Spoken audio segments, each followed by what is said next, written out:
এত বছর শহীদ মিনারে ফুল দেওয়াকে নাজায়েজ হিসেবে প্রচার করে এখন নিজেরাও দিচ্ছেন।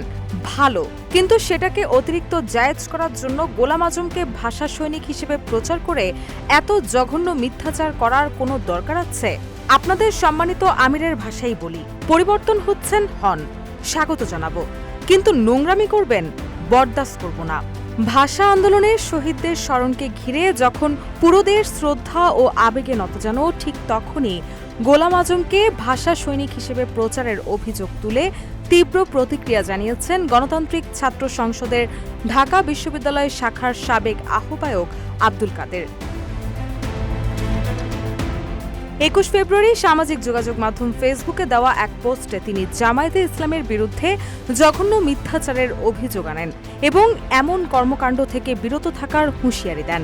শহীদদের শুভেচ্ছা জানানোর বিষয়ে আব্দুল কাদের তার পোস্টে লিখেন, বাধ্য হয়ে হোক আর যেমনিই হোক, জামায়াত শিবির তাদের রাজনীতিতে পরিবর্তন আনছে, এর জন্য তাদেরকে স্বাগত জানাই। তবে তাদেরকে ইসরায়েলি ইহুদিদের মতো মানসিকতা পরিহার করতে হবে। মানবিক আশ্রয়ের বিপরীতে জোরপূর্বক দখলদারিত্বের চিন্তা চেতনা তাদের মধ্যে পরিলক্ষিত, সেটা কাম্য নয়, আর আমরা তা হতেও দিব না।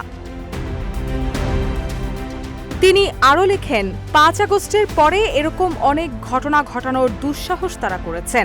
আবরার ফাহাদ থেকে শুরু করে সবকিছুর ক্রেডিট নিজেদের হিসেবে প্রতিষ্ঠা করার পায়তারা করতেছেন। পরিবর্তনের সঙ্গে সঙ্গে আপনাদেরকে এসব নোংরামি থেকেও বের হয়ে আসতে হবে।